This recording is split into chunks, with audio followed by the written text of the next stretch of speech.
En Navidad, mi hermana me retó, desaparece unos días y verás que nadie te extraña. Acepté el desafío y me esfumé. Pero, aunque creían que era solo un juego, lo que ellos no sabían era que mi nombre es Emily Sterling. Y cuando mi hermana me miró desde el otro lado de la mesa en la cena de Navidad y dijo, te reto a que desaparezcas por unos días y verás que nadie te extrañará, no lloré. No me fui furiosa.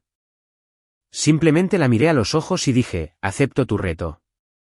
La habitación se quedó en silencio. 23 parientes estaban sentados alrededor de la mesa de comedor extensible de mi madre, la misma que había heredado de nuestra abuela, la que había presenciado 3 generaciones de discusiones y celebraciones de la familia Sterling. Los tenedores dejaron de moverse. Las copas de vino se detuvieron a medio camino de los labios.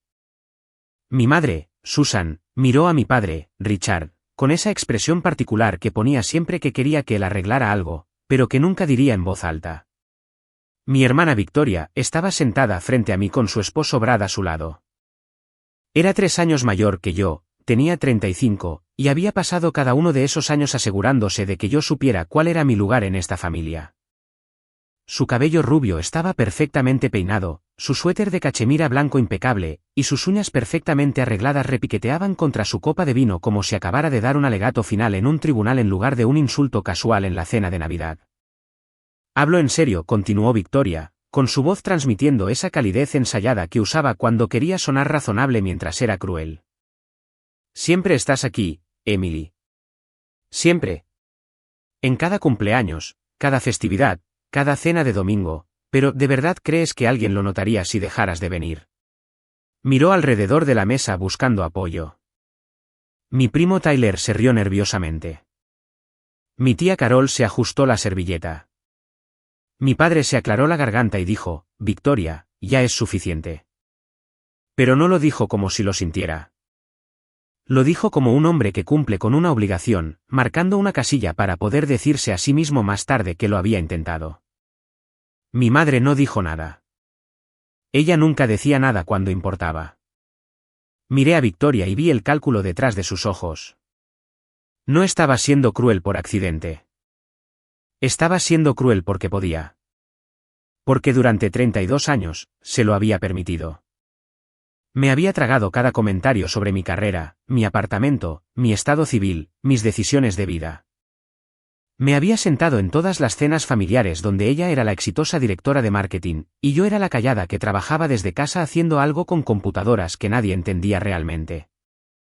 Había aceptado mi lugar en el borde de cada fotografía, la última a la que se le hacía una pregunta, la primera en ser ignorada. Pero algo había cambiado en mí esa tarde. Tal vez fue el peso de 3 décadas presionándome. Tal vez fue el saber que tenía algo en mi bolsillo, literalmente en el bolsillo de mi abrigo colgado junto a la puerta principal, que ninguno de ellos conocía. Tal vez fue solo la comprensión repentina y cristalina de que ya no tenía que estar aquí. Victoria, dije, y mi voz era tan tranquila que me sorprendió incluso a mí. ¿Acepto tu reto? Ella parpadeó. ¿Qué? Acepto, repetí. Me retas a desaparecer. Bien. Desapareceré por unos días, por una semana, por el tiempo que sea necesario, y veremos quién se da cuenta. Mi madre finalmente habló. Emily, no seas dramática. ¿Es Navidad? Es Navidad, estuve de acuerdo. Y tu hija acaba de decirme frente a toda la familia que soy olvidable, que mi ausencia no importaría.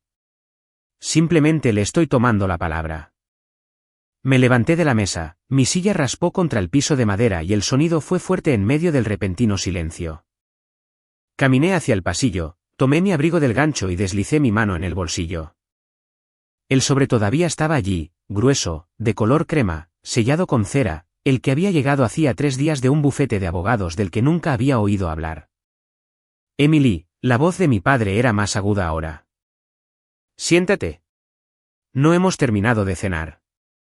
Tú no has terminado de cenar, dije. Yo he terminado de que me digan que no importo. Abrí la puerta principal. El aire frío de diciembre golpeó mi rostro, cortante y limpio. Detrás de mí, escuché la voz de Victoria, más ligera ahora, casi triunfante. Ven, ella siempre hace esto. Hace que todo se trate de ella. Volverá en 1 hora. Cerré la puerta dejando atrás sus palabras. Bajé los escalones delanteros de la casa de mis padres, pasé el césped decorado con luces navideñas, pasé los autos estacionados a lo largo de la calle, y seguí caminando. No miré atrás. Conduje hasta mi apartamento en la ciudad, un viaje de 45 minutos a través del tráfico navideño que me dio demasiado tiempo para pensar. Mis manos estaban firmes en el volante, pero mi mente daba vueltas. Victoria había dicho lo que siempre decía, hecho lo que siempre hacía. Pero esta vez se sentía diferente. Esta vez no me lo había tragado. Cuando llegué a mi apartamento, me senté en mi sofá sin encender las luces. El árbol de Navidad en la esquina, uno pequeño que había decorado yo misma, me parpadeaba con sus luces de colores. Saqué el sobre del bolsillo de mi abrigo y lo sostuve con ambas manos. Hace 3 días, lo había abierto en estado de shock. Ahora lo abrí de nuevo y leí la carta que contenía. Las palabras que había memorizado pero que aún no podía creer del todo. Estimada señorita Sterling, comenzaba. Es mi deber informarle que usted ha sido nombrada como la principal beneficiaria en el patrimonio de su abuela, Eleanor Sterling, quien falleció el 15 de noviembre. El patrimonio incluye, entre otros activos, la casa de la familia Sterling valorada en aproximadamente $1.20 millones y un fideicomiso financiero separado por un total de $3.80 millones. Comuníquese con nuestra oficina lo antes posible para programar una reunión sobre la transferencia de estos activos. Su abuela también le dejó una carta personal, que le entregaremos durante su visita. Lo había leído 10 veces desde que llegó.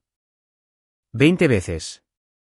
Mi abuela, que había muerto sola en un asilo de ancianos hacía 6 semanas, a quien mis padres habían visitado exactamente 2 veces en su último año, a quien Victoria había llamado una carga y un drenaje de los recursos familiares. Mi abuela me había dejado todo. No se lo había dicho a nadie. No porque lo estuviera ocultando, sino porque no sabía cómo. Porque la noticia era demasiado grande, demasiado extraña, demasiado imposible. Porque mi abuela y yo no habíamos sido cercanas en años. Porque había asumido, como todos los demás, que a ella no le quedaba nada que dejar. Pero ahora, sentada en mi oscuro apartamento en la noche de Navidad, con las palabras de mi hermana aún resonando en mis oídos, entendí algo que no había entendido antes. Mi abuela me había visto. Los había visto a todos ellos, y me había visto a mí. Y había tomado su decisión. Tomé mi teléfono y llamé al número en el membrete de la carta. Estaban fuera del horario de oficina por ser Navidad, pero un mensaje grabado me dio un contacto de emergencia. Dejé un mensaje de voz. Mi voz era firme. Mi nombre es Emily Sterling. Recibí su carta. Necesito reunirme con ustedes lo antes posible. Luego hice algo que nunca antes había hecho. Apagué mi teléfono. Lo guardé en un cajón y me fui a dormir. A la mañana siguiente, me desperté con el sonido del silencio. Sin notificaciones, sin llamadas perdidas, sin mensajes de texto. Revisé mi teléfono por costumbre, luego recordé que lo había apagado. Cuando lo volví a encender, había 3 mensajes. Uno de mi madre: tu padre está muy decepcionado de ti. Llámame. Uno de mi primo Tyler: oye, ¿estás bien? Victoria solo estaba siendo Victoria. Ven en Año Nuevo. Y uno de un número que no reconocí: señorita Sterling, soy Barbara Hayes de Morrison y Associates. Recibí su mensaje. ¿Puedo reunirme con usted mañana a las 10 de la mañana en nuestra oficina? Por favor, confirme. Confirmé. No le respondí a mi madre ni a Tyler. No llamé a Victoria. No me expliqué con nadie. Por primera vez en mi vida, iba a dejar que mis acciones hablaran por sí mismas.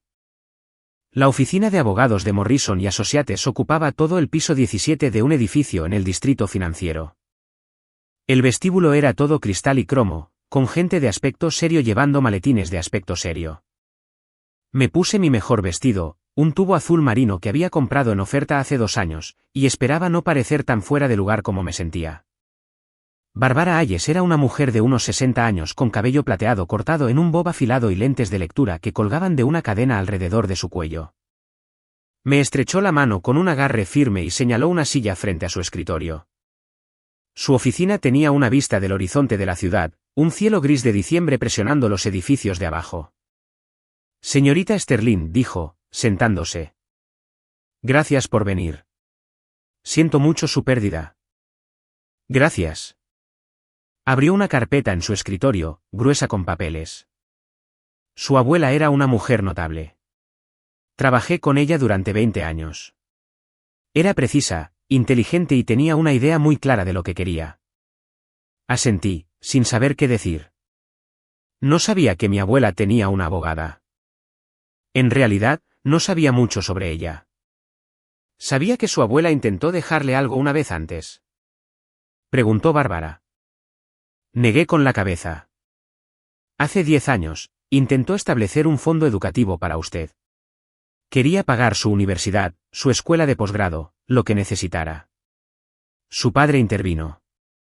La convenció de que usted no necesitaba el dinero, que no tenía inclinaciones académicas, que los recursos de la familia debían centrarse en Victoria, que ya estaba en la escuela de negocios y mostraba un gran futuro. Las palabras cayeron como piedras en mi pecho.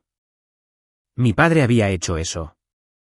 Mi padre había convencido a mi abuela de no ayudarme. Su abuela se enfureció cuando descubrió la verdad, continuó Bárbara.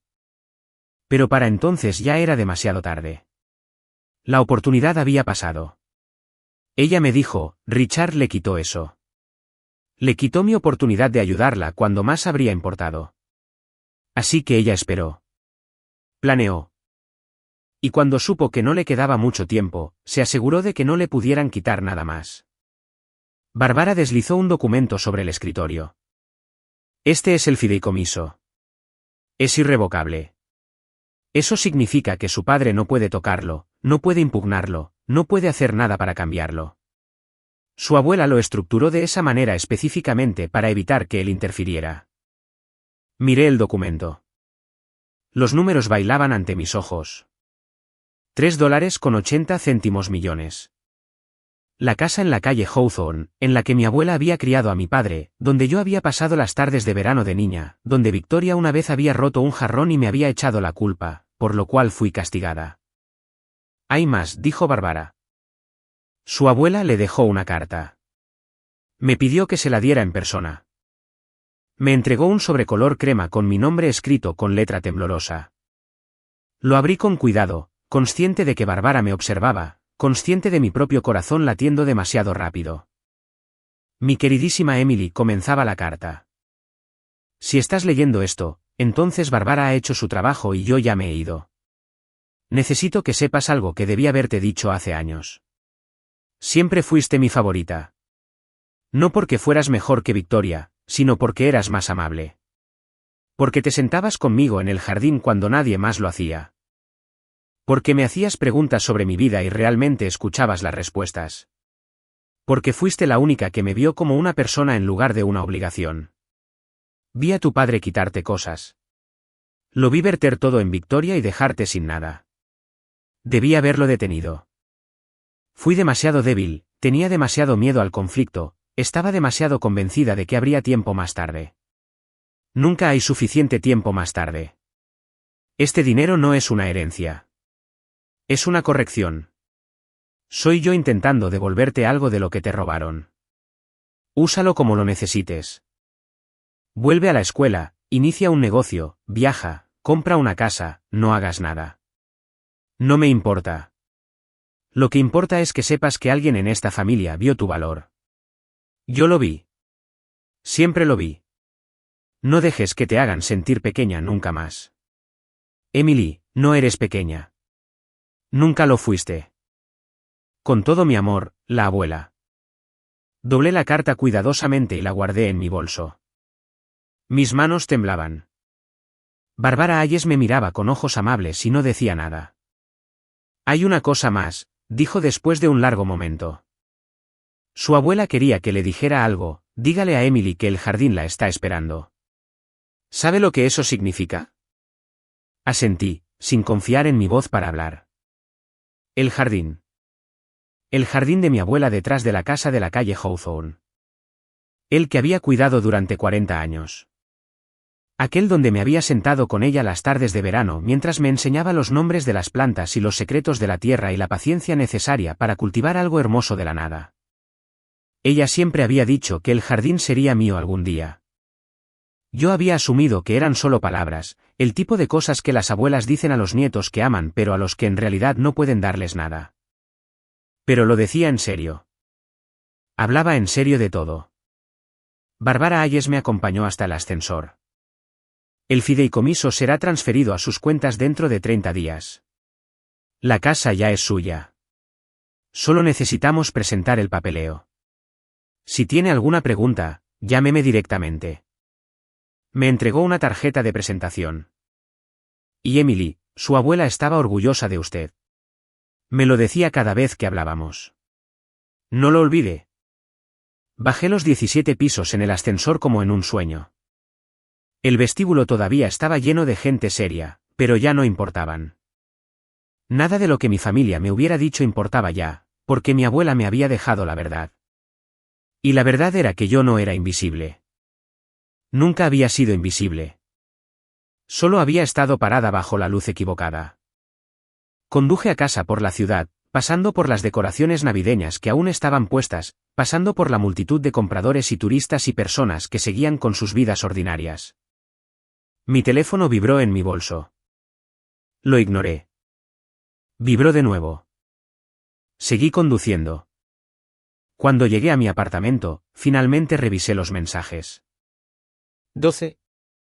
La mayoría de mi madre, 2 de Victoria, 1 de mi padre. El último de mi madre decía: Emily, tu padre está muy molesto. Victoria está molesta. Todos estamos molestos. Tienes que llamarnos y disculparte por arruinar la Navidad. Esto es ridículo. Leí el mensaje 3 veces. Luego lo borré. Los borré todos. Apagué mi teléfono y lo volví a guardar en el cajón. Por primera vez en 32 años, los iba a hacer esperar. La primera semana de mi desaparición fue la más difícil. No porque extrañara a mi familia, sino porque tuve que aprender a dejar de esperar a que notaran que me había ido. Me quedé en mi apartamento durante 3 días seguidos. Ordené alimentos en línea. Respondí correos electrónicos de clientes, el trabajo de diseño web independiente que pagaba mis cuentas y que mi familia descartaba por no ser un trabajo real. Leí la carta de mi abuela tantas veces que memoricé cada palabra. Al cuarto día, conduje hasta la calle Hawthorne. La casa era de estilo victoriano pintada de un amarillo suave, con un porche envolvente y una torreta en una esquina y un jardín que se extendía por todo el patio trasero. No había estado aquí en 5 años. No desde que la salud de mi abuela había empeorado y mis padres la habían trasladado al asilo. El jardín estaba cubierto de maleza. Los macizos de flores asfixiados. Los rosales sin podar y salvajes. Me senté en los escalones del porche trasero y lo miré. Esto era mío ahora. Todo. La casa, el jardín, los recuerdos. Podría venderlo. Podría vivir en él. Podría quemarlo hasta los cimientos si quisiera. Era mío. Mi teléfono seguía apagado en un cajón de mi apartamento. No lo había revisado en 4 días. No tenía idea de si alguien había notado que me había ido. Esa noche, conduje a un hotel al otro lado de la ciudad y me registré con un nombre falso. Pagué en efectivo. Me dije que estaba siendo paranoica. Me dije que mi familia en realidad no vendría a buscarme. Pero había aprendido algo de la carta de mi abuela, algo que no había entendido completamente antes. Mi padre me había robado. Me había quitado mi oportunidad de educación, la ayuda de mi abuela, mi futuro. Y lo había hecho silenciosamente, metódicamente, sin que nadie lo supiera. Si podía hacer eso, ¿qué más podría hacer? Llamé a Bárbara Hayes a la mañana siguiente. ¿Puede mi padre impugnar legalmente el fideicomiso? No, dijo ella. El fideicomiso es irrevocable. Pero eso no significa que no lo intentará. Puede presentar mociones, retrasar la transferencia, hacerle la vida difícil. Tiene recursos. Tiene un abogado. No se rendirá fácilmente. ¿Qué debo hacer? Manténgase invisible por un tiempo más, dijo. Deje que se pregunte dónde está. Deje que se agote buscando. La transferencia del fideicomiso se completará en 3 semanas. Después de eso, no hay nada que él pueda hacer. Colgué y miré por la ventana del hotel a la ciudad de abajo. 3 semanas. Podía soportar 3 semanas. En el día 6, me derrumbé y revisé mi teléfono. 47 llamadas perdidas, 23 mensajes de texto, 8 mensajes de voz. El primer mensaje de voz era de mi madre, 2 días después de Navidad. Emily, soy tu madre. Llámame. Tu padre quiere hablar contigo. El segundo de Victoria, oye, Emily. Mira, lo siento si te molesté. Eso no era lo que quería decir. Pero estás siendo ridícula. Ahora vuelve a casa. El tercero de mi padre, Emily, habla tu padre. Necesito que me llames inmediatamente. Tenemos cosas que discutir. Asuntos familiares. Para el séptimo día, el tono había cambiado. Los mensajes eran más cortos, más afilados. Emily, habla tu madre. ¿Nos estás ignorando? Emily, soy Victoria. Todo el mundo está hablando de ti. Es vergonzoso. Emily, habla tu padre. Si no me devuelves la llamada para mañana, asumiré que has tomado tu decisión y actuaré en consecuencia. Los borré todos. Apagué el teléfono y lo volví a poner en el cajón. En el día 9, regresé a la casa de la calle Hawthorne con guantes de jardinería y unas tijeras de podar. Pasé la tarde arrancando malas hierbas, recortando los arbustos descuidados, quitando las hojas muertas de los macizos de flores.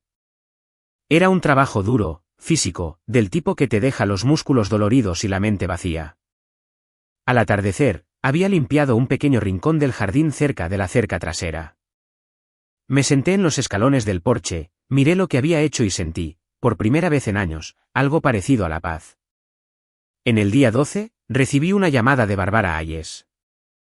Su padre presentó una moción para retrasar la transferencia del fideicomiso. Afirma que su abuela no estaba en su sano juicio cuando firmó los documentos. Ha presentado una declaración del médico del asilo de ancianos sugiriendo que tenía periodos de confusión. Mi estómago dio un vuelco. ¿Puede hacer eso? Puede intentarlo, pero su abuela anticipó esto.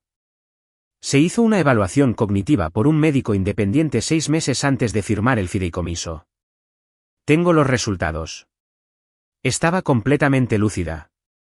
Presentaremos una respuesta y el tribunal verá la verdad. Tomará tiempo, pero él perderá. ¿Tiempo? Todo tomaba tiempo. Yo tenía tiempo. No tenía nada más que tiempo. En el día 15, volví al jardín. Limpié otra sección, luego otra. Encontré los viejos rosales que mi abuela había amado, los que había plantado cuando yo era niña, aún vivos bajo todo el abandono. Los podé cuidadosamente, de la manera que ella me había enseñado. Hablé con ella mientras trabajaba. Le conté sobre el fideicomiso, sobre la casa, sobre el reto de Victoria y mi desaparición. Le dije que lamentaba no haberla visitado más en esos años finales. Le dije que ahora entendía por qué había hecho lo que hizo. En el día 18, conduje por la casa de mis padres. No sé por qué. Curiosidad tal vez, o una parte pequeña y estúpida de mí que todavía esperaba ver algo que me hiciera sentir menos sola. La casa se veía igual. Las luces de Navidad todavía estaban encendidas, los autos en la entrada, las luces en las ventanas. Normal, ordinario, una familia que sigue con sus vidas. No me detuve. No disminuí la velocidad. Simplemente pasé de largo y seguí conduciendo. En el día 21, Barbara Hayes llamó con noticias. El tribunal rechazó la moción de su padre. La transferencia del fideicomiso procederá según lo programado. Debería tener acceso a los fondos dentro de la semana. Me senté en la cama del hotel y dejé que las palabras se asimilaran. Había ganado no solo el fideicomiso, sino algo más grande. Había ganado el derecho a existir en mis propios términos sin el permiso de ellos, sin su aprobación, sin su lástima, o su crueldad, o sus descartes casuales. Señorita Sterling, la voz de Barbara. ¿Sigue ahí? Estoy aquí, dije. Solo estoy pensando. ¿En qué está pensando? Miré por la ventana las luces de la ciudad. Estoy pensando en lo que viene a continuación. Me mudé a la casa de la calle Hawthorne el 15 de enero, 3 semanas después de haber salido de la cena de Navidad. La casa estaba fría y polvorienta y olía a abandono, pero era mía. Pasé la primera semana limpiando, pintando, haciéndola mía. Pinté la cocina de un verde salvia suave, el color favorito de mi abuela. Colgué mis propias fotografías en las paredes, fotos de amigos y lugares en los que había estado, cosas que a mi familia nunca le habían importado. Convertí el dormitorio de invitados en una oficina, mi oficina, donde dirigiría mi negocio independiente, y eventualmente tal vez algo más. Todavía no le había dicho a nadie dónde estaba. Mi teléfono permanecía apagado en un cajón. Mi bandeja de entrada de correo electrónico se llenaba con mensajes que no leía. Mi madre dejaba mensajes de voz que borraba sin escuchar. Mi padre envió una carta, formal y fría, exigiendo que me pusiera en contacto con él inmediatamente en relación a negocios familiares. La tiré a la basura. Victoria no intentó contactarme en absoluto después de esa primera semana. No sabía si eso era alivio, resignación o algo completamente diferente. No me importaba lo suficiente como para preguntármelo. El 20 de enero, conduje al asilo de ancianos donde mi abuela había pasado sus últimos meses. No había estado aquí desde su funeral. El edificio era beige e institucional, del tipo de lugar diseñado para ser olvidable. Pedí ver los registros, los mismos que mi padre había usado en su moción. La administradora, una mujer de aspecto cansado llamada Nancy, dudó hasta que le mostré las escrituras de la casa y los documentos del fideicomiso. Ella hablaba de usted, dijo Nancy mientras sacaba los archivos. Su abuela, hablaba mucho de usted. ¿En serio? Cada vez que la veía, me decía, mi nieta Emily vendrá a visitarme pronto. Ella es la que entiende el jardín, punto. Nancy me entregó una carpeta. Estaba orgullosa de usted. Tomé la carpeta, me senté en la sala de espera vacía y leí los registros. Notas de los médicos, informes de enfermería, registros de medicamentos, y allí en el medio, una sola hoja de papel que no esperaba. Una carta manuscrita de mi abuela, fechada 2 semanas antes de morir, dirigida a mí, pero nunca enviada. Mi queridísima Emily, te escribo esto porque no sé si volveré a verte. Las enfermeras aquí son amables, pero no son familia. Tu padre no ha venido a visitarme en 3 meses. Victoria nunca ha venido. Tu madre envía tarjetas en los días festivos, de esas con firmas impresas. Pero tú me llamabas 2 veces por semana. Me enviabas fotografías de tu apartamento, tu trabajo, tu vida. Me hacías preguntas y escuchabas las respuestas. Me hiciste sentir que todavía importaba. Lamento no haberte podido decir en persona. Lamento no haber luchado más por ti cuando hubiera marcado la diferencia. Lamento todos los años que dejé que tu padre te quitara cosas. Pero no me arrepiento de dejarte todo. Esa es la única cosa de la que estoy segura. Te lo mereces. Te lo mereces. Mereces mucho más de lo que esta familia alguna vez te dio. Construye algo hermoso, Emily. Planta un jardín. Cultiva cosas. Sé feliz. Eso es todo lo que siempre quise para ti. Con todo mi amor, la abuela. Doblé la carta cuidadosamente y la guardé en mi bolso junto a la primera. 2 cartas, 2 piezas de prueba de que había sido vista, de que había importado. Conduje a casa a través de la gris tarde de enero, me senté en el jardín de mi abuela, mi jardín ahora, y lloré. No de tristeza, no exactamente, sino de alivio. De la liberación de 30 años de contener la respiración, esperando que alguien notara que yo estaba allí. A la mañana siguiente, encendí mi teléfono por primera vez en un mes. Las notificaciones me inundaron, cientos de ellas, demasiadas para contarlas. Me desplacé sin leer, borrando a medida que avanzaba, hasta que vi una que me detuvo.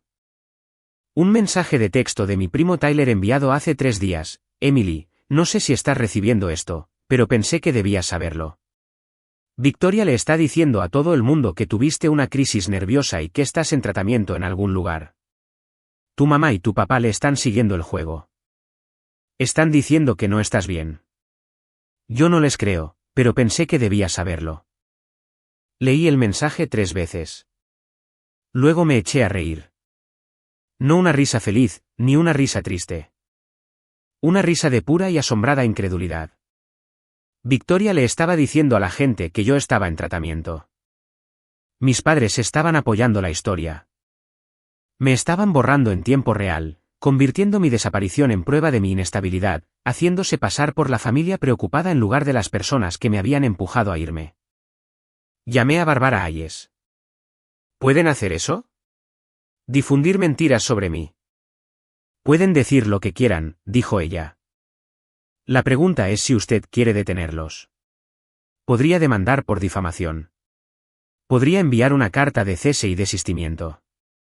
O podría presentarse en la próxima reunión familiar y dejar que se expliquen ante todos los que escucharon los rumores. Lo pensé.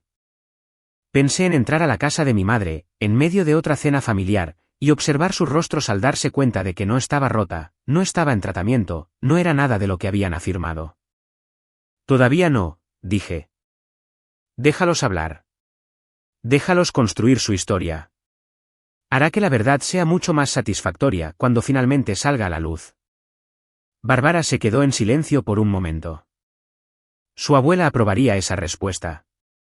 Colgué y miré por la ventana al jardín. Los primeros signos de la primavera comenzaban a mostrarse.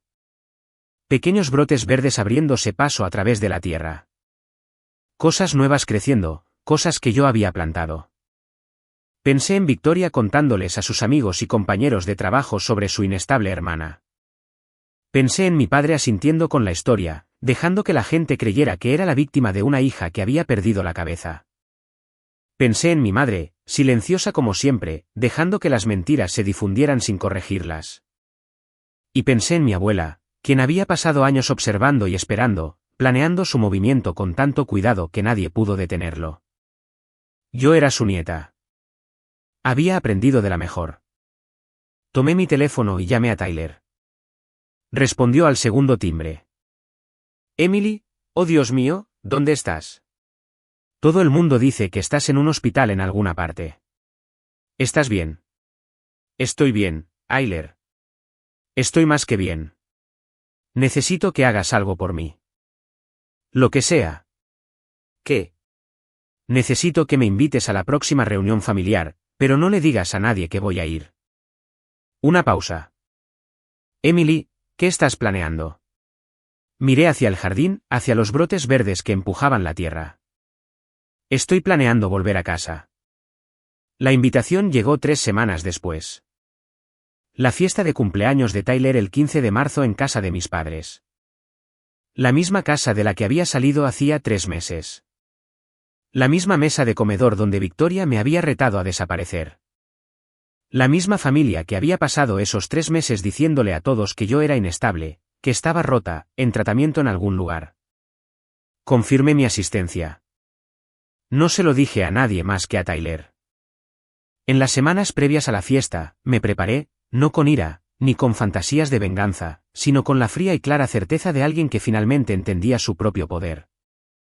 Fui de compras, no a las tiendas de descuento donde usualmente compraba mi ropa, sino a las boutiques del centro, en las que compraba Victoria. Compré un vestido, burdeos profundo, elegante y discreto. Compré zapatos que costaban más de lo que solía ser mi alquiler mensual. Compré un abrigo, de lana real, que me hacía ver como alguien que pertenecía a salas de juntas en lugar de alguien que trabajaba desde casa en pantalones de chándal. No hice esto para impresionarlos. Lo hice porque podía. Porque por primera vez en mi vida, tenía dinero, dinero de verdad, y quería saber qué se sentía entrar en una habitación y no sentirme pequeña. También preparé la verdad. Imprimí copias de los documentos del fideicomiso, las cartas de mi abuela, el fallo de la corte negando la moción de mi padre. Los puse en un portafolio de cuero, del tipo que los ejecutivos llevan a reuniones importantes. Practiqué lo que iba a decir, no en voz alta, sino en mi cabeza. Calmada, firme, inquebrantable. Tyler me envió un mensaje la mañana de la fiesta. Todo el mundo está aquí. Mamá y papá preguntan por ti. Victoria tiene acaparada la atención en la sala. Deberías verla. Lleva un vestido nuevo. De diseñador. Ha estado hablando de eso toda la noche. Le escribí, diles que voy en camino. Conduje a la casa de mis padres en el auto de mi abuela, un viejo Mercedes que había guardado en el garaje, apenas conducido, todavía prístino. Había encontrado las llaves en un cajón de la casa, junto con una nota con su letra, para Emily, para cuando necesites llegar con estilo. La casa se veía igual que en Navidad. Las luces brillando, los autos alineados en la calle, el sonido de risas y conversaciones flotando en la fría noche de marzo. Aparqué al final de la cuadra y me senté un momento, recomponiéndome. Mi teléfono vibró. Tyler otra vez. Empiezan a preguntarse si vas a venir. Victoria acaba de decir en voz alta que apuesta a que tienes demasiado miedo de mostrar tu cara. Mamá la hizo callar, pero no con mucha fuerza. Sonreí. Salí del auto, me alisé el vestido y caminé hacia la puerta principal. No toqué. No toqué el timbre. Simplemente abrí la puerta y entré. La primera persona en verme fue mi tía Carol, de pie en el pasillo con una copa de vino. Su rostro pasó por una serie de expresiones, confusión, reconocimiento, shock, en unos 2 segundos. Emily, dijo, y su voz sonó extraña, demasiado alta. ¿Estás aquí? Estoy aquí, dije. Pasé junto a ella hacia la sala de estar. 23 rostros se giraron hacia mí.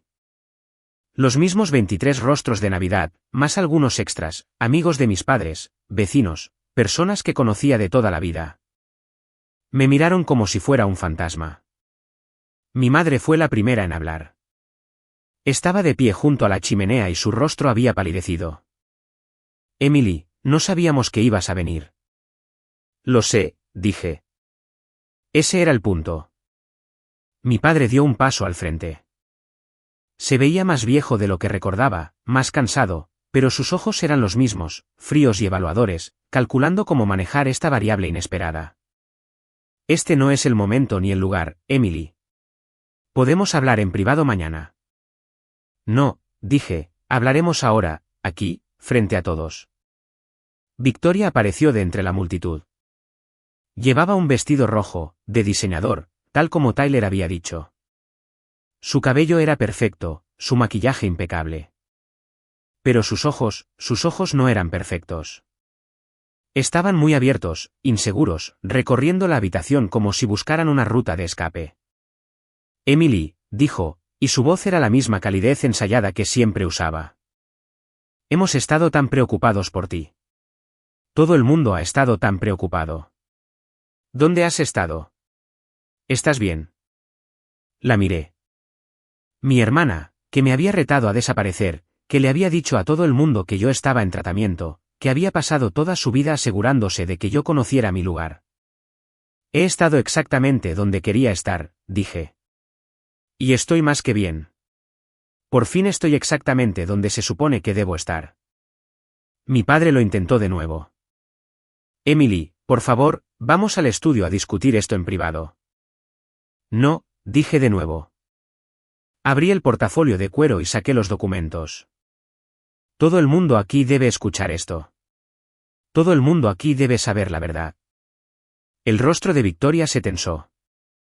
¿Qué estás haciendo? Sostuve el primer documento. Esta es una copia del fideicomiso de mi abuela. El que firmó hace 18 meses, cuando estaba completamente lúcida y en plena posesión de sus facultades. El que me nombra como la única beneficiaria. Murmullos recorrieron la habitación. Mi madre se llevó una mano al pecho. El rostro de mi padre se puso rojo. Eso es mentira, dijo Victoria, pero su voz se quebró en la última palabra. No es mentira, dije. Y aquí está la evaluación cognitiva de un médico independiente, completada la misma semana, confirmando que mi abuela estaba en su sano juicio. Y aquí está el fallo de la corte de hace 2 semanas, negando la moción de mi padre para impugnar el fideicomiso. Sostuve cada documento a medida que lo nombraba, dejando que todos lo vieran. La habitación estaba en absoluto silencio. Tu abuela estaba confundida al final, dijo mi padre, pero a su voz le faltaba convicción. Todo el mundo sabe que el personal del asilo lo dijo. El personal del asilo no dijo tal cosa, dije. Tengo sus registros también. Lo tengo todo. Victoria dio un paso al frente, su compostura rompiéndose. ¿Y qué? ¿Así que la abuela te dejó algo de dinero? Bien por ti. ¿Es por eso que desapareciste? Para jugar con nosotros. Desaparecí porque tú me retaste, dije. Dijiste que nadie me extrañaría. Te equivocaste. Me giré para mirar a la habitación. A las 23 personas viendo desarrollarse este drama familiar en tiempo real. Mi abuela me dejó todo. Una casa en la calle Hawthorne. Un fondo fiduciario por un valor de casi $4 millones. Y cartas. Cartas personales explicando exactamente por qué lo hizo. Porque ella vio lo que esta familia me hacía. Vio el favoritismo, el abandono, la crueldad casual, y decidió corregirlo. Mi madre lloraba ahora, lágrimas silenciosas corrían por su rostro. Mi padre se quedó congelado, con las manos apretadas a los lados. Victoria parecía que quería desaparecer, hundirse en el suelo y nunca volver a subir. Pero aquí está la cosa, continué. No vine aquí a castigar a nadie. Vine aquí a decirles la verdad. No estoy en tratamiento. No soy inestable. No soy nada de lo que dijeron que era. Soy la persona que mi abuela siempre vio. La persona en la que creía. La persona a la que le dejó todo porque sabía que yo no lo desperdiciaría. Miré a Victoria. Me retaste a desaparecer. Querías demostrar que yo no importaba. Pero te equivocaste. Yo le importaba a ella. Y ahora, gracias a ella, me importo a mí misma. Eso es algo que nunca entenderás. Recogí los documentos y los volví a poner en el portafolio. La habitación seguía en silencio, todavía congelada, todavía procesando. No voy a sacar a nadie de mi vida, dije. Pero tampoco voy a fingir más. A partir de ahora, las cosas son diferentes. O me tratan con respeto, o no me verán en absoluto. La elección es suya. Me di la vuelta y caminé hacia la puerta. Detrás de mí, escuché la voz de mi madre, pequeña y rota. Emily, ¿espera? No esperé. Seguí caminando. Salí por la puerta principal, bajé los escalones, pasé los autos alineados a lo largo de la calle, y regresé al Mercedes de mi abuela. Me subí, arranqué el motor y me alejé sin mirar atrás. Mi teléfono vibró cuando llegaba al final de la cuadra. Un mensaje de texto de Tyler, eso fue increíble. No tenía idea. Estoy tan orgulloso de ti. Sonreí y seguí conduciendo. El jardín me estaba esperando. Mi jardín, mi casa, mi vida. Y por primera vez en 32 años, estaba exactamente donde quería estar. Las semanas posteriores a la fiesta de cumpleaños de Tyler fueron más tranquilas de lo que esperaba. Sin enfrentamientos dramáticos, sin disculpas llenas de lágrimas, sin intentos desesperados por recuperarme. Solo silencio, pesado y expectante, como el aire antes de una tormenta. Pasé mis días en el jardín. La primavera estaba completamente despierta ahora, y las plantas que mi abuela había cuidado durante décadas estaban respondiendo al calor, a la lluvia y a la repentina atención. Las rosas florecieron primero, de color rojo intenso y rosa pálido, la misma variedad que ella había plantado cuando yo era niña. Le siguieron las peonías, enormes y fragantes, con pétalos tan delicados que parecían disolverse en el rocío de la mañana. Contraté a una empresa de paisajismo para que me ayudara con los proyectos más grandes, los setos crecidos, la fuente rota y el camino que se había agrietado y hundido por años de negligencia. Pero los macizos de flores, esos los cuidaba yo misma. Quería tener las manos en la tierra. Quería sentirme conectada con ella, con el trabajo que había hecho, con la vida que había construido en este lugar. El dinero del fideicomiso reposaba en mi cuenta bancaria, un número tan grande que apenas podía comprenderlo. Pagué mis préstamos estudiantiles, los que había estado cargando durante 10 años, los que mi padre nunca supo porque nunca preguntó. Reservé dinero para impuestos, para el mantenimiento de la casa, para emergencias. Invertí el resto de forma conservadora, como me aconsejó Bárbara Hayes. No iba a desperdiciar esto. No iba a darles la razón a ellos. Mi trabajo independiente continuó, pero ahora tomaba menos clientes, solo los proyectos que me interesaban. Rediseñé un sitio web para una organización sin fines de lucro local, construí una tienda en línea para una pequeña panadería, creé un portafolio para un fotógrafo cuyo trabajo admiraba. Ya no se sentía como un trabajo. Se sentía como una elección. Mi madre llamó 2 veces. Dejé que ambas llamadas fueran al buzón de voz. El primer mensaje fue corto, incómodo: Emily, soy tu madre. Espero que estés bien. Llámame si quieres hablar. El segundo fue más largo, más emotivo: Emily, sé que no he sido la madre que merecías. Sé que dejé que sucedieran cosas que no debí haber permitido. No te pido perdón. Solo te pido la oportunidad de explicarte. Por favor, llámame. No llamé. No porque la estuviera castigando, sino porque no sabía qué decir. 30 años de silencio no se podían deshacer en una sola llamada telefónica. Victoria no llamó en absoluto. Me enteré por Tyler de que ella había dejado de hablar de mí por completo, que le decía a la gente que no quería discutir dramas familiares, que se estaba concentrando en su carrera y su matrimonio. No sabía si era vergüenza, estrategia o algo completamente distinto. No pasé mucho tiempo preguntándomelo. Mi padre envió una carta formal, escrita a máquina en papel con membrete de su oficina. Llegó en un sobre grueso con un remitente que reconocí de mi infancia, de los años en los que todavía esperaba su aprobación. Emily, escribió, te escribo para abordar los eventos de los últimos meses. Quiero dejar en claro que actué en lo que creía que eran los mejores intereses de la familia.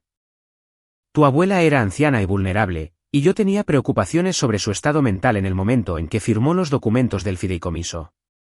Esas preocupaciones eran genuinas, independientemente de cómo se presentaron en el tribunal. Dicho esto, reconozco que el resultado no fue el que esperaba.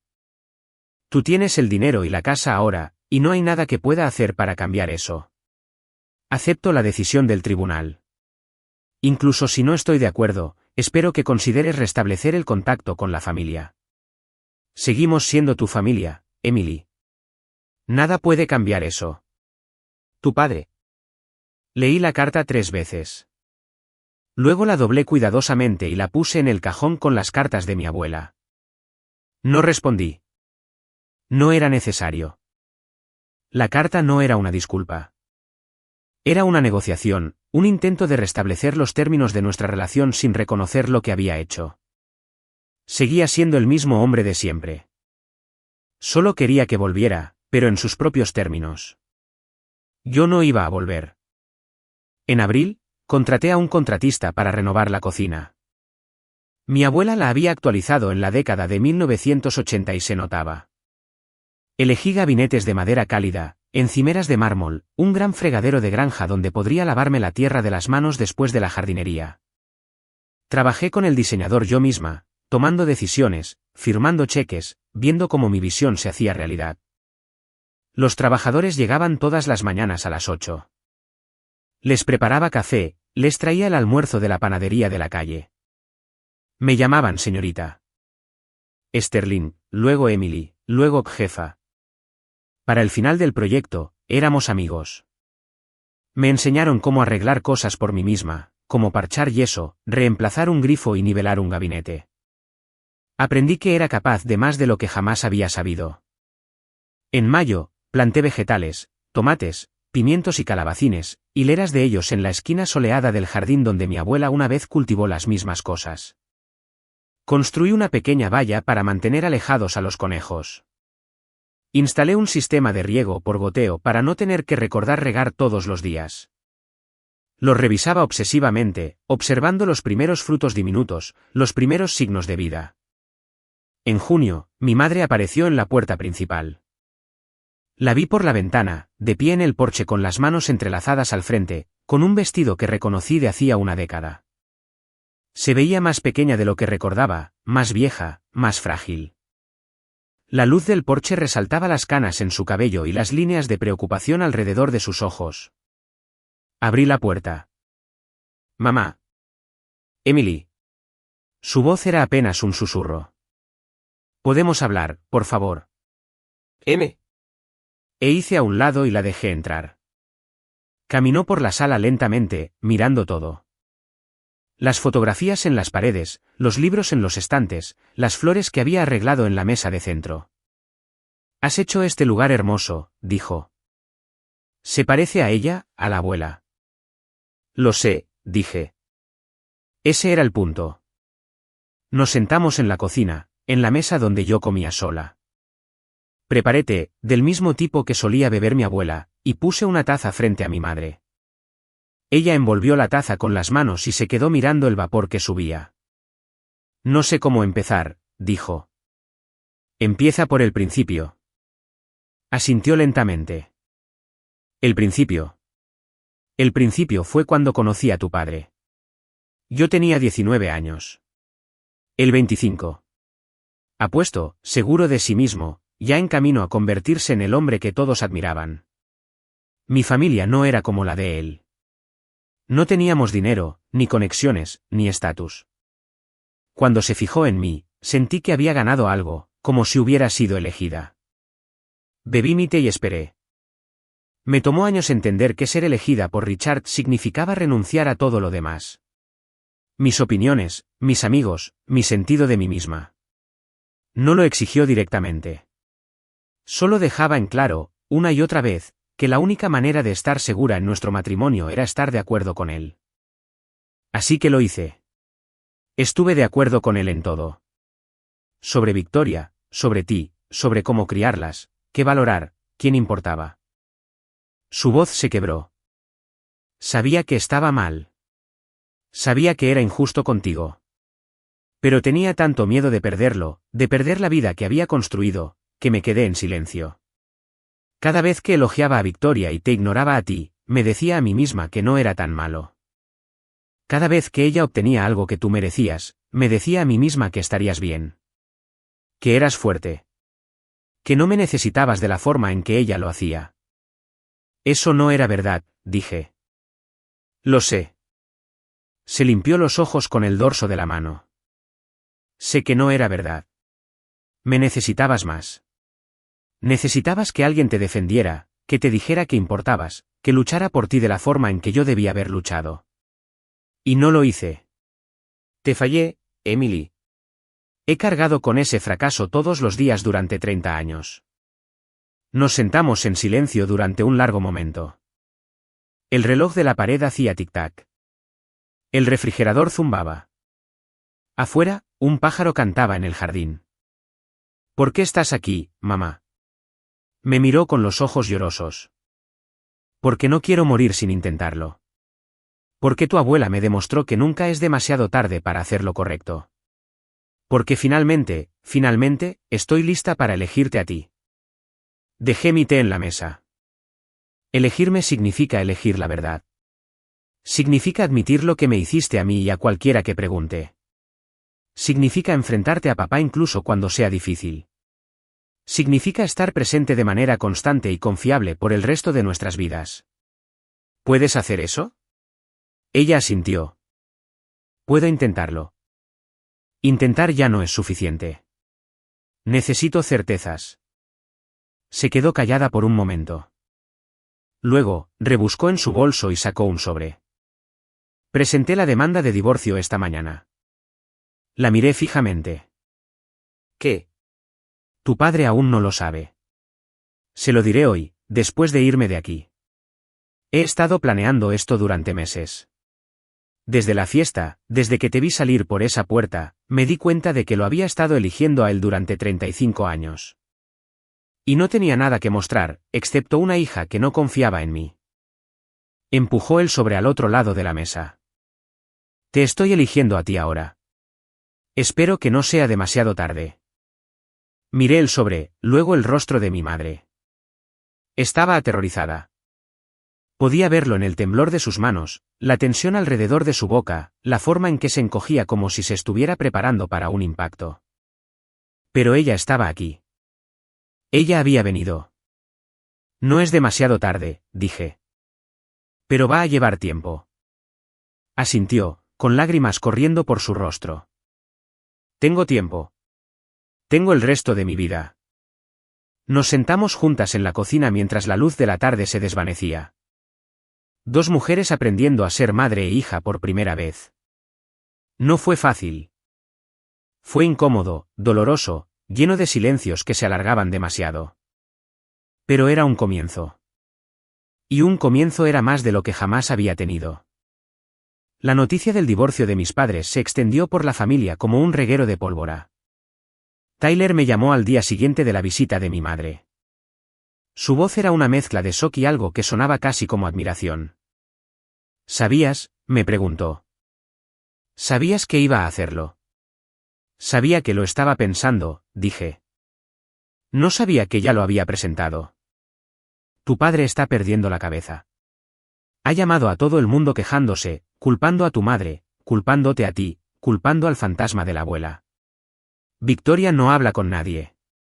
Brad me dijo que ella no ha salido de la casa en 3 días. No sentí satisfacción. No sentí mucho de nada, excepto un extraño y distante alivio. Mi madre había tomado su decisión. Lo que pasara después era entre ella y el hombre con el que había pasado 35 años casada. El divorcio fue definitivo en agosto. Rápido, según los estándares legales, porque mi padre no lo impugnó. Creo que estaba demasiado atónito para pelear. Había pasado toda su vida seguro de que él tenía el control, de que todos a su alrededor eventualmente se alinearían. El hecho de que mi madre lo dejara era una violación del orden natural. No sabía cómo responder. Se mudó a un condominio al otro lado de la ciudad, más pequeño que la casa, más silencioso. Me llamaba una vez a la semana después de que el divorcio fuera definitivo. Dejaba que fuera al buzón de voz. Sus mensajes eran cortos, cortantes, la voz de un hombre que no sabía cómo disculparse pero que lo estaba intentando de todos modos. Emily, soy tu padre. Sé que las cosas han sido difíciles entre nosotros. Me gustaría hablar si estás dispuesta. Avísame. No le devolví la llamada. Mi madre venía al jardín todos los domingos. Trabajábamos juntas durante un par de horas, deshiervando, podando y plantando, y luego nos sentábamos en el porche a beber té y hablar de cosas pequeñas al principio, el clima, las plantas, los vecinos. Luego, de cosas más grandes, su infancia, su matrimonio, sus arrepentimientos. Me habló del día en que mi abuela intentó establecer el fondo educativo. De cómo mi padre había enfurecido en contra de eso, llamándolo un desperdicio de dinero, insistiendo en que Victoria era la que tenía potencial, que yo nunca lo usaría adecuadamente. De cómo ella se quedó parada y no dijo nada, viéndolo destruir mi oportunidad de tener una vida diferente. Pienso en ese día todo el tiempo, dijo ella. Si hubiera hablado, si le hubiera dicho que estaba equivocado, todo podría haber sido diferente. Tal vez, dije. O tal vez él habría encontrado otra manera de quitarlo. La abuela así lo creía. Por eso configuró el fideicomiso de la manera en que lo hizo. Irrevocable, intocable. Ella sabía que él lo intentaría de nuevo. Mi madre asintió lentamente. Ella era más inteligente que todos nosotros. Vio lo que venía y se preparó para ello. Desearía haber aprendido de ella antes. En septiembre, me inscribí en un programa de diseño paisajístico a tiempo parcial en el colegio comunitario.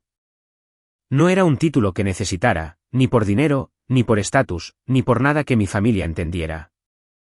Era algo que yo quería, algo para mí misma. Estudié biología vegetal, ciencia del suelo y principios de diseño. Aprendí cómo crear jardines que no solo fueran hermosos, sino sostenibles, ecológicamente viables, destinados a durar. Mi instructora, una mujer llamada Diane, que había estado diseñando jardines durante 40 años, se interesó en mi trabajo. Visitó el jardín de la calle Hawthorne y caminó por él lentamente, tocando las hojas de las plantas, examinando el suelo, asintiendo para sí misma. Tienes un don, dijo. Este espacio se siente amado. Eso es algo que no se puede enseñar. Era de mi abuela, dije. Solo estoy continuando lo que ella comenzó. Bien. Eso es exactamente lo que necesita un jardín, alguien que continúe lo que se comenzó. Me miró con ojos perspicaces e inteligentes. Deberías pensar en hacer esto profesionalmente, no el diseño web independiente. En esto, eres buena. La idea se quedó conmigo mucho después de que se fuera. Un negocio de diseño paisajístico. Mi propia empresa haciendo el trabajo que amaba en espacios que entendía. Era aterrador, emocionante y completa, absolutamente mío. En octubre, Victoria apareció en la casa.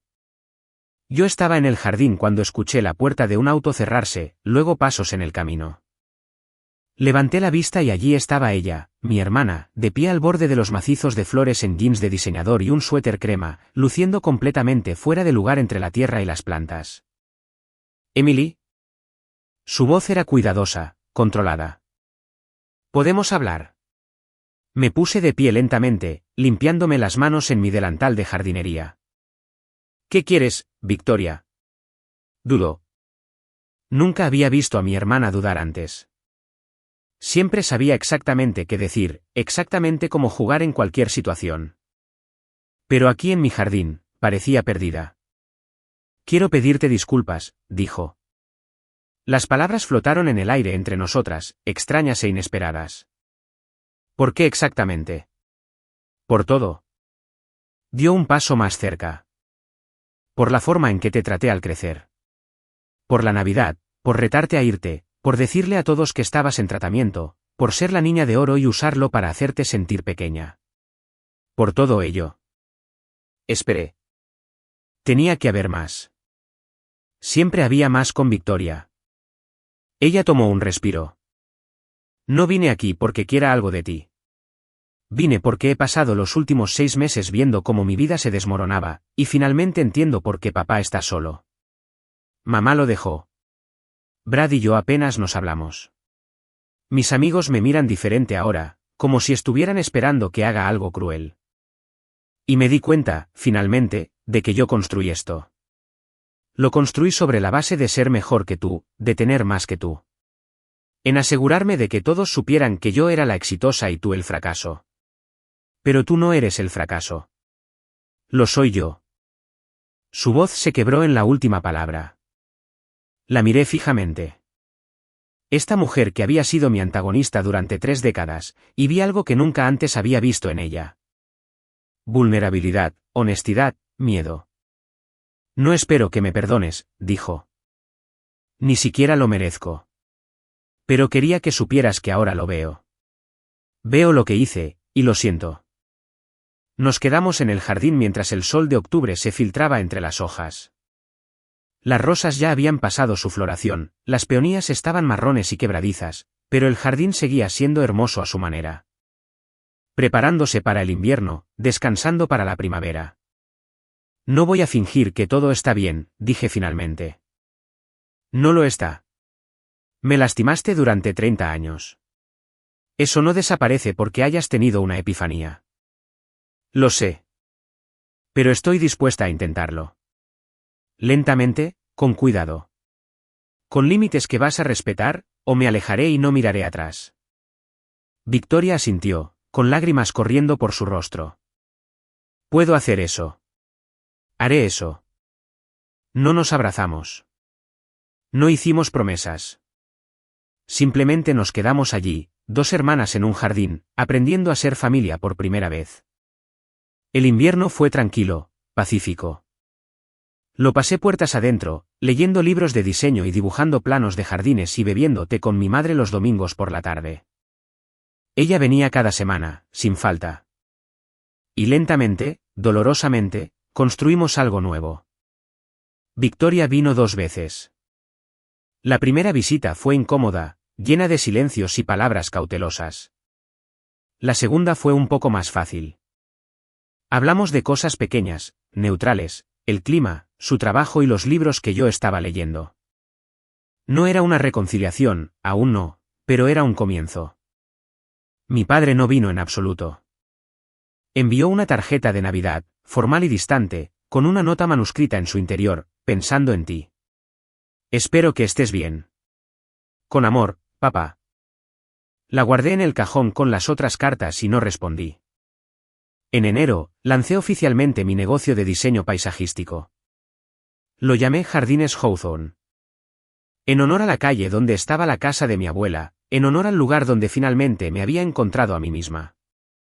Diane me escribió una carta de recomendación. Tyler diseñó mi sitio web gratis porque dijo que creía en mí. Mi madre vino a la pequeña fiesta de lanzamiento que organicé en la casa y lloró cuando vio mi nombre en la puerta. El negocio creció lentamente al principio, luego más rápido. Se corrió la voz sobre la mujer que podía transformar cualquier espacio en algo hermoso, que entendía las plantas de la misma manera que otras personas entienden a las personas, que trataba a cada jardín como si importara. Para la primavera, tenía más clientes de los que podía manejar. Contraté a una asistente, una joven llamada Chloe, que acababa de graduarse del programa de diseño paisajístico y tenía la misma mirada hambrienta que recordaba de mí misma, la mirada de alguien desesperada por demostrar lo que vale. Trabajábamos juntas en el jardín en las tardes cálidas, plantando, podando y planificando. Chloe hacía preguntas constantemente sobre la composición del suelo, la exposición al sol y qué plantas prosperan juntas. Le respondía a todas, recordando la voz de mi abuela en mi cabeza. La forma en que me había enseñado las mismas cosas décadas atrás. Debe haber sido increíble, dijo Chloe un día, mirando el jardín. Tu abuela. Lo fue, dije. Me enseñó todo, no solo sobre plantas. Chloe señaló la casa, la vida que había construido. ¿Sobre esto? Sobre ser paciente, planificar con anticipación y confiar en que el trabajo daría sus frutos con el tiempo. Pensé en las cartas de mi abuela escondidas en mi cajón, leídas tantas veces que me había memorizado cada palabra. Había planeado durante años, esperado durante años, confiando en que yo estaría lista cuando llegara el momento. Había creído en mí antes de que yo creyera en mí misma. Me enseñó eso también, dije. En marzo, un año después de la fiesta de cumpleaños de Tyler, recibí una invitación por correo. Papel crema grueso, caligrafía elegante, un remitente que no reconocí. La abrí cuidadosamente, esperando una boda o una recaudación de fondos, algo que probablemente declinaría. Era de mi padre. Emily, decía la nota manuscrita en el interior, sé que no tengo derecho a pedirte nada, pero me gustaría verte si estás dispuesta. Tengo cosas que necesito decir, cosas que debí haber dicho hace mucho tiempo. Por favor, considera reunirte conmigo en el jardín de la casa Hawthorne en el momento que tú elijas. Esperaré tu respuesta. Miré fijamente la carta durante mucho tiempo. Mi padre pidiendo permiso. Mi padre ofreciéndose a venir a mi territorio, a mi jardín, bajo mis términos. Era algo tan pequeño, un gesto tan básico de respeto, y sin embargo era la primera vez en 33 años que lo hacía. Llamé a mi madre. Papá quiere que nos reunamos. Se quedó callada por un momento. ¿Qué le dijiste? No le he dicho nada todavía. Quería pensarlo. Piensa en lo que tú necesitas, Emily. No en lo que él necesita, no en lo que nadie más necesita. ¿Qué necesitas tú? Lo pensé durante 3 días. Caminé por el jardín al amanecer y al anochecer, observando cómo cambiaba la luz, observando cómo crecían las plantas, observando cómo florecía la vida que había construido en el espacio que me había dejado mi abuela. Volví a leer sus cartas, las 2 que lo habían cambiado todo. Pensé en la chica que había sido. La que se sentaba al borde de cada fotografía. La que se tragaba todos los insultos. La que creía que era invisible. Esa chica ya no estaba. En su lugar había alguien que conocía su propio valor. Alguien que había construido algo hermoso de la nada. Alguien que no necesitaba la aprobación de nadie para existir. Le escribí a mi padre. 3 oraciones. El sábado a las 10 de la mañana. En el jardín. Allí estaré. Él llegó exactamente a las 10, caminando por el sendero que yo misma había trazado, a través de la puerta que yo había reparado, hacia el jardín que yo había restaurado. Parecía más viejo de lo que recordaba, más pequeño de alguna manera, disminuido por el año de soledad y consecuencias. Su traje era el mismo, caro y bien cortado, pero ahora le quedaba diferente, como un disfraz que ya no encajaba. ¿Emily? Se detuvo a unos metros de distancia, como si no estuviera seguro de si se le permitía acercarse más. Gracias por aceptar verme. Asentí. ¿Querías hablar? Él miró alrededor del jardín, a las rosas, a las peonías, a los macizos de vegetales, a la fuente que había arreglado y al sendero que había repavimentado. Has hecho un trabajo hermoso aquí. Tu abuela estaría orgullosa. Ella es la razón por la que pude hacerlo. Él asintió lentamente. Lo sé.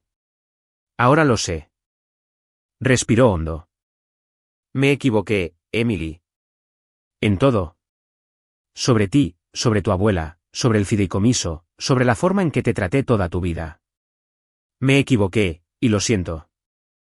Las palabras aterrizaron en algún lugar muy profundo de mi interior, en un lugar que yo había creído adormecido.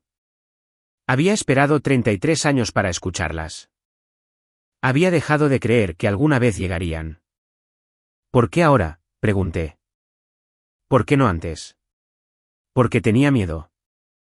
Su voz se quebró. Miedo de admitir que estaba equivocado. Miedo de perder el control.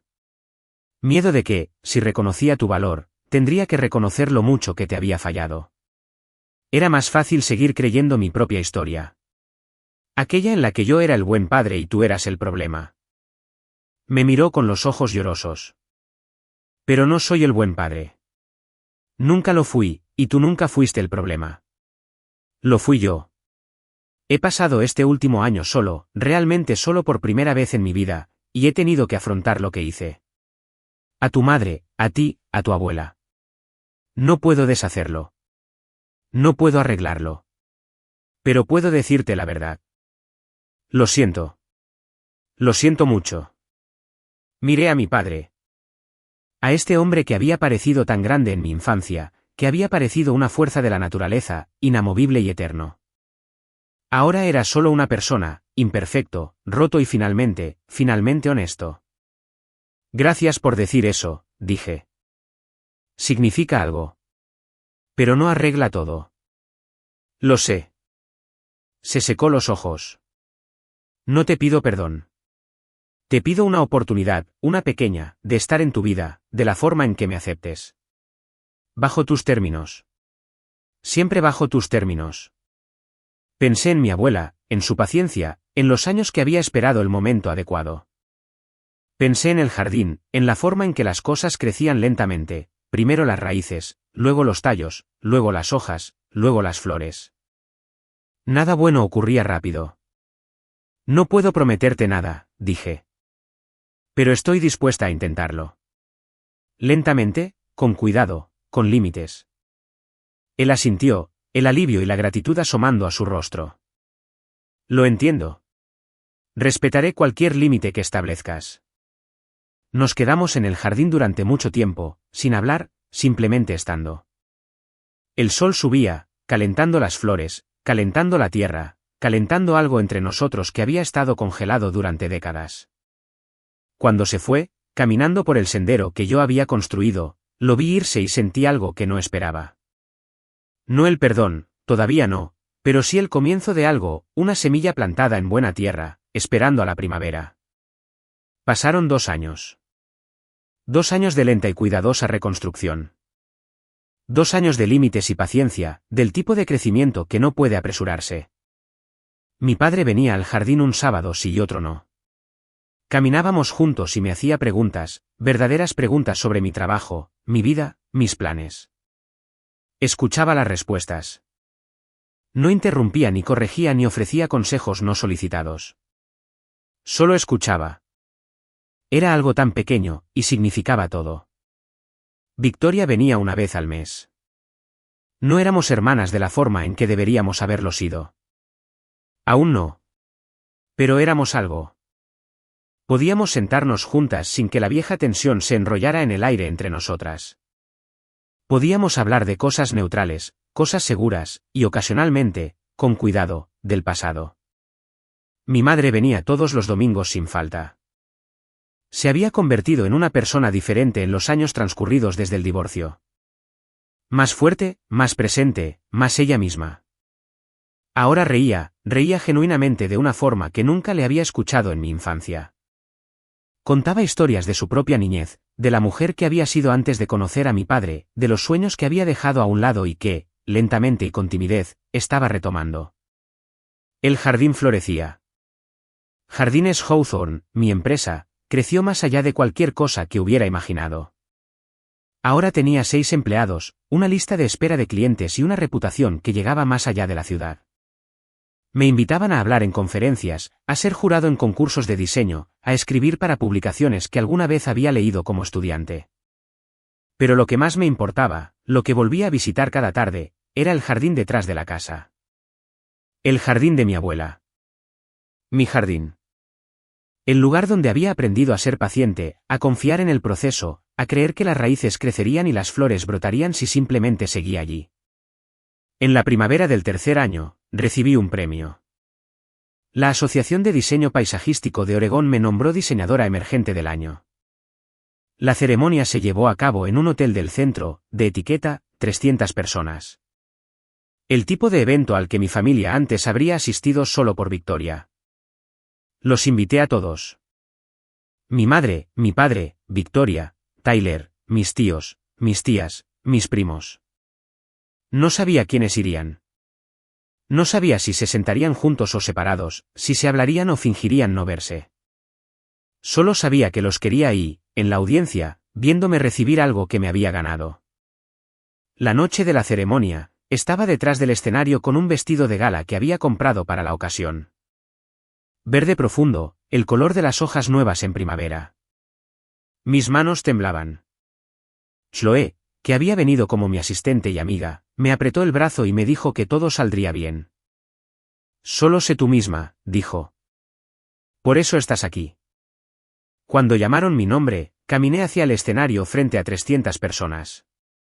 Las luces eran brillantes, demasiado brillantes para ver claramente al público, pero podía distinguir formas, rostros, las primeras filas donde estaba sentada mi familia. Acepté el premio, una pesada escultura de cristal que atrapaba la luz y lanzaba arcoíris por todo el escenario. Me acerqué al micrófono y miré a la multitud. Gracias, dije. No llegué aquí sola. Tuve ayuda. Tuve personas que creyeron en mí antes de que yo creyera en mí misma.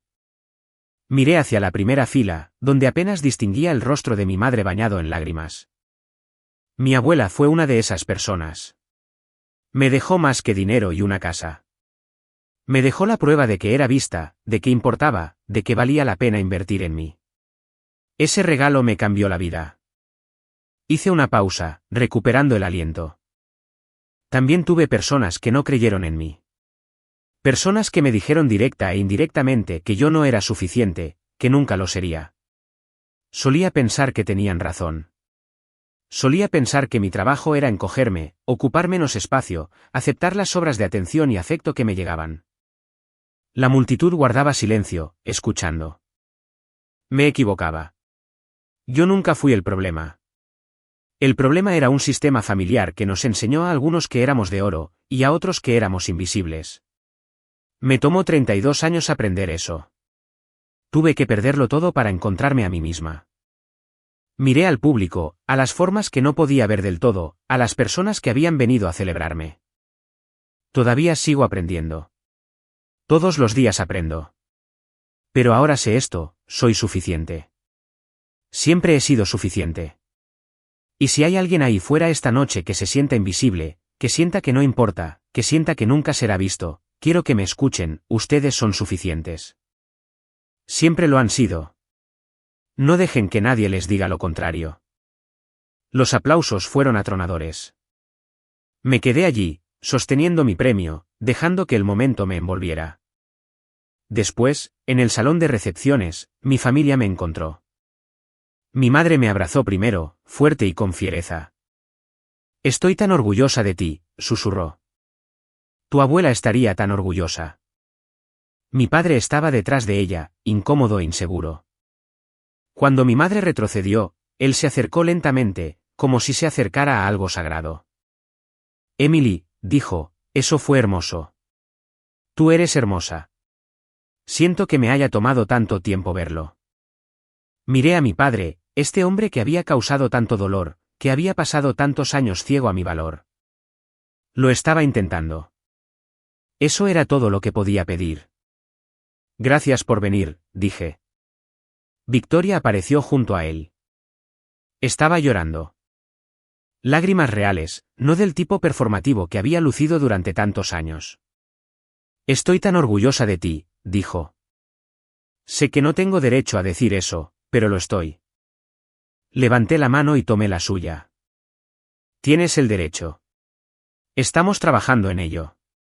Eso es lo que importa. Tyler apareció con una copa de champán para cada uno de nosotros. Mi madre se rió, con esa risa genuina que había aprendido a amar. Mi padre se quedó a un lado, observando, aprendiendo cuál era su nuevo lugar en esta familia que se estaba reconstruyendo de forma lenta, dolorosa y hermosa. Y en el centro de todo, estaba yo, con mi premio, mi gente, mi vida. Por fin, total y completamente mía. Han pasado 5 años desde que salí de aquella cena de Navidad. 5 años desde que mi hermana me retó a desaparecer y acepté su desafío. 5 años desde que supe que no era invisible, que nunca lo había sido, que solo había estado parada bajo la luz equivocada. Tengo 37 años ahora. Jardines Hawthorne emplea a 12 personas y tiene una oficina en un almacén convertido en el Distrito de las Artes. Diseñamos paisajes para hogares, empresas y espacios públicos. Creando belleza en lugares que habían olvidado que podían ser hermosos. Todavía hago el trabajo yo misma a veces. Hundiendo mis manos en la tierra. Recordando por qué empecé. El jardín detrás de la casa de la calle Hawthorne es famoso en el vecindario. La gente pasa caminando solo para mirarlo, para ver qué está floreciendo, para echar un vistazo a la mujer que lo cuida. No me importa. Me gusta saber que la belleza que mi abuela plantó sigue creciendo, sigue extendiéndose, sigue tocando a personas que nunca conoció. Mi madre viene todos los domingos, como siempre. Ahora tiene el pelo gris y arrugas de la risa, y un pequeño apartamento propio donde pinta acuarelas y organiza reuniones del club de lectura. Me dice que es más feliz de lo que jamás ha sido. Le creo. Mi padre viene un sábado sí y otro no. Se ha suavizado de formas que nunca creí posibles. Es voluntario en un jardín comunitario, enseñando a los niños a plantar verduras, a ser pacientes, a ver crecer las cosas. Me dice que es el trabajo más significativo que ha hecho. A él también le creo. Victoria y yo cenamos una vez al mes. No somos cercanas de la forma en que lo son algunas hermanas, las que terminan las frases de la otra y comparten ropa. Pero somos algo. Estamos aprendiendo. Me cuenta sobre su trabajo, su matrimonio, sus luchas. Yo la escucho. Yo le cuento de las mías. Ella me escucha. No es perfecto, pero es real. Tyler sigue siendo mi primo favorito.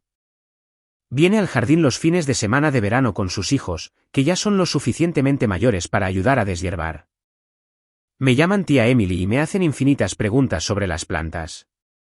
Se las respondo todas, recordando otro jardín, otra maestra, otra niña aprendiendo a crecer. Las cartas de mi abuela siguen en mi cajón, desgastadas de tanto leerlas. A veces las saco en las noches tranquilas y las leo de nuevo. Las palabras nunca cambian, pero yo sí. Cada vez que las leo, soy alguien nueva, alguien que ha crecido un poco más, ha aprendido un poco más, se ha convertido un poco más en sí misma. Ahora sé lo que mi abuela intentaba decirme. No se trataba del dinero. Nunca se trató del dinero. Se trataba de ser vista.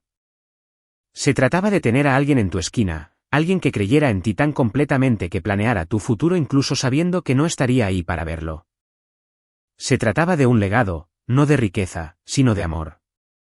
El jardín me enseñó que las raíces crecen profundamente, invisibles durante años antes de que aparezca la primera flor.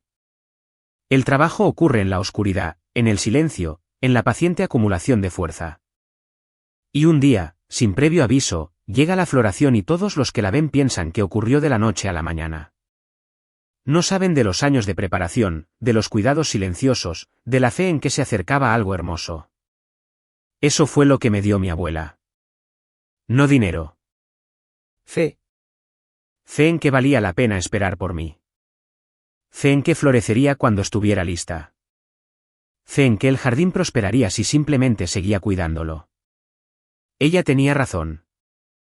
El jardín prospera. Yo prospero. Y cada vez que paso por la puerta, cada vez que veo las rosas, las peonías y las verduras que planté con mis propias manos, pienso en ella. Pienso en la mujer que me vio cuando nadie más lo hizo. Pienso en el legado que me dejó, no en dólares, sino en tierra, crecimiento y el paciente trabajo de llegar a ser.